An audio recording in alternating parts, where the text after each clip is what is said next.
Sama ng loob, nalilimutan ko. Mamang sorbetero, tayo sumayaw. Kalembang mong hawak, muling ikaw ay batang buntis, sa'yo'y naghihintay.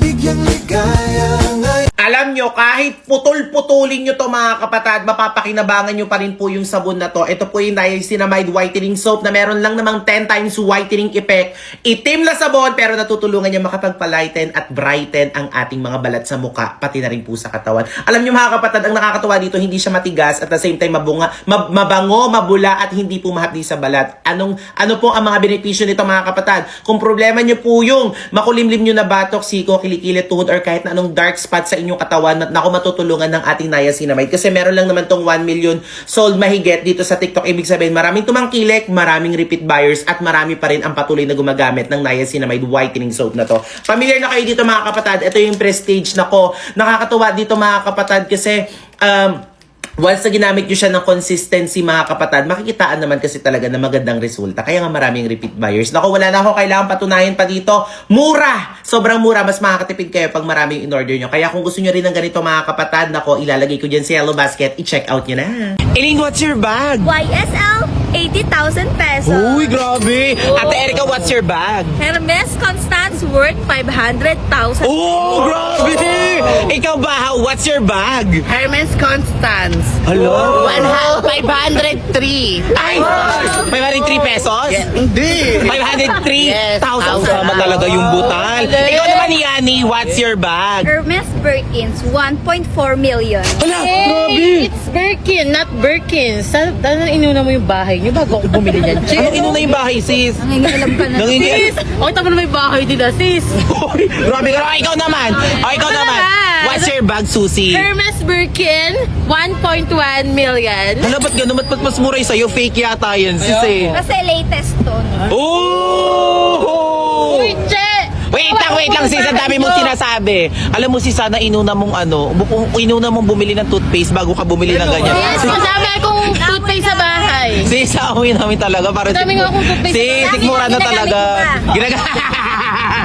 Sis, hindi ginagamit. Pa nga eh. Hindi ginagamit. Bawal yan. Bawo yan.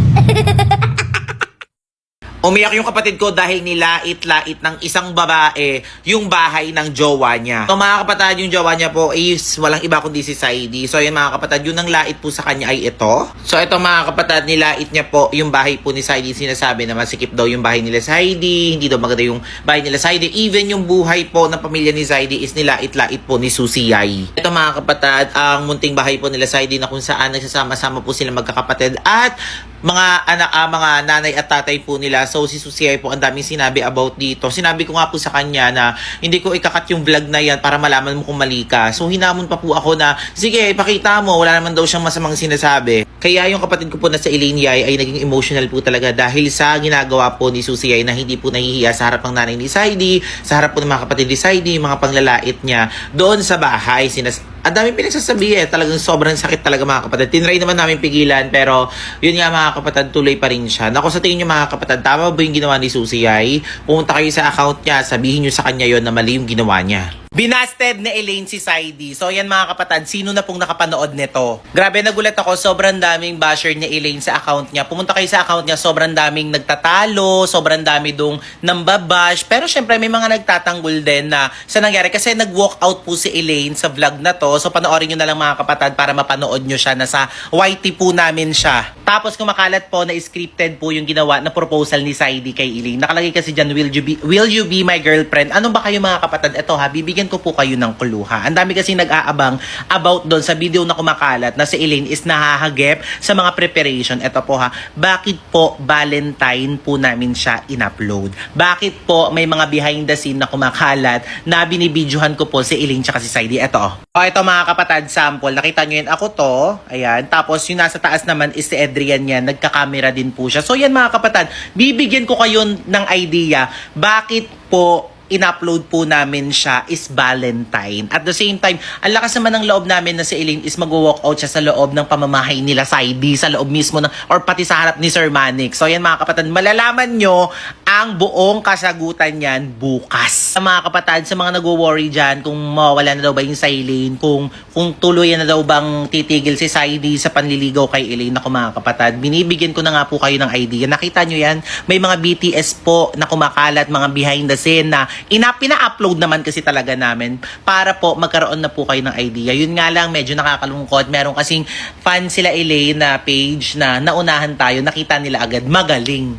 Diba? Magaling siya. Nagagalingan ako kasi nakita nila agad yung mangyayari sa mga susunod na araw. So, yun mga kapatid. So, nalungkot lang ako kasi naunahan kami. Pero wala pong problema doon. So, yun, malalaman nyo ang buong kasagutan bukas. Kaya wag nyo nang i-bash si Elaine. So, yung ginawa lang namin na to is... Ano ba? Sasabihin ko ba? Bukas na. Bukas ko na sasabihin. Bukas ko na lang sasabihin kung bakit talaga kami gumawa ng ganyan. Ayun, binibidyo, halata naman na ano. Basta, yun na yun. Abangan nyo. Alam mo, kung inis ka na lagi mong nakikita yung mga peklat mo sa balat mo, tapos matagal na panahon, tapos may mga bago na namang peklat kasi nasugatan ka na naman, tapos yung mga pimple, yung mga pinagbakatan ng mga pimple mo mga kapatid, nagpeklat or nag-dark spot, nako, ito na ang solusyon dyan. Yung peklat soap na meron lang namang salicylic acid plus retinol for all skin type. Alam ko mga kapatid, ilang beses na ako dumadaan sa FYP nyo, kaya ito na yung chance nyo para mag-check out po nito. Kung problema nyo mga kapatid, yung mga peklat nyo na nangingitim na matagal na panahon, matutulungan niya makapagpalighten ang inyong peklat. Kung yung peklat nyo natutulungan makapagpalighten sa tagal ng panahon, naku mga kapatid, pati po balat nyo is maglalighten dahil dito may salicylic acid at retinol siya. Okay? Kung bago peklat mo, naku, mas makakatulong to sa inyo mga kapatid, malelesan agad yan basta consistent ang paggamit. At para ka na rin nagpabango dahil nga po meron siyang long-lasting fragrance. Kaya kung gusto nyo rin ng ganito mga kapatid, naku, wag na kayo magpahuli. Ito ang peklat soap, ilalagay ko dyan sa yellow basket. Check out nyo na. Ang daming nang babash ngayon kay Daisuke dahil daw ang labo ng camera niya. Ang dami nagsasabi na parang may hamog daw yung cellphone ni Daisuke, para daw nasa Baguio, para daw may nagsasauna, para daw may nagsisiga sa paligid kasi sobrang foggy daw talaga. At higit talaga sa lahat mga kapatid, hindi ko talaga in-expect na grabe talaga yung gagawin ni Susie kay Daisuke. Grabe, nilait-lait lang naman ni Susie yung cellphone ni Daisuke. Pinagsasabi niya doon, grabe, like parang tagwa 1,000 daw lang yung cellphone ni Daisuke, na para daw yung cellphone daw ni Daisuke is, alam niyo yun, parang sobrang labo, bakit ito nagti-TikTok, wala daw sa Manix naka-Android, grabe, hindi ko talaga in-expect na lalabas talaga sa bibig ni Susie yun. So, kayo na bahala guys mag-judge sa pinagsasabi ni Susie. So, panoorin nyo na lang yung TikTok ni Daisuke. Sa mga kapatid, yung cellphone ni Daisuke, yung camera niya. Sa akin, okay lang naman siya mga kapatid, especially kung nagsisimula ka pa lang naman, di ba, mag-TikTok. Di mo naman kailangan sobrang high-end na cellphone. O, ayan. Parang nakasimangot si Yani. Hala, naglagba ako. Ay. So, ayan.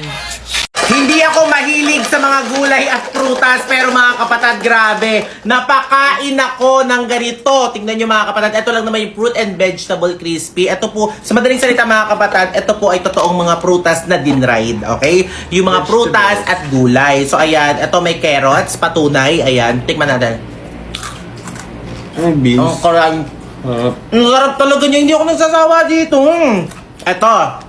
Ano to? Okra. Ano? Ano to? Okra. Sigurado ka? Hindi mo alam kung ano to. Okra nga. Okra nga, oh. Ano naman? Ito, tignan mo sitaw. Oh. Hindi, Sitaw yan. Bataw yan. Sitaw. Hindi ba? Ito ba? Ito. Ay, ito! Ano to? Lagi. Hindi alam kung ano to. Banana. Strawberry. Hindi to strawberry. Lemon. Saging. Ano pa? Ito. Ito. Sige. Kamote! Pakwan. Kamote. Kamote! Kamote ba ito? Hindi. Hindi. Pakuan.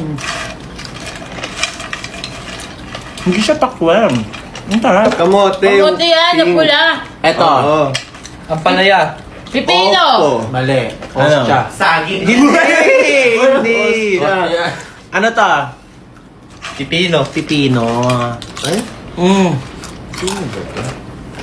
Nauubos na natin. Naku mga kapatid, ayan ha. Kaya kung gusto nyo rin ng ganito mga kapatid, 12 in 1, ibig sabihin may prutas at vegetable na rin po siya sa isang ganito. Sa murang halaga lang. Healthy pa siya mga kapatid. Kahit yung mga chikiting nyo, mapapakain nyo ng prutas at gulay nang hindi nila namamalayan. Kaya kung gusto nyo rin ng ganito, nakalig kayo. Nandiyan si Ero Basket, i-check out nyo na.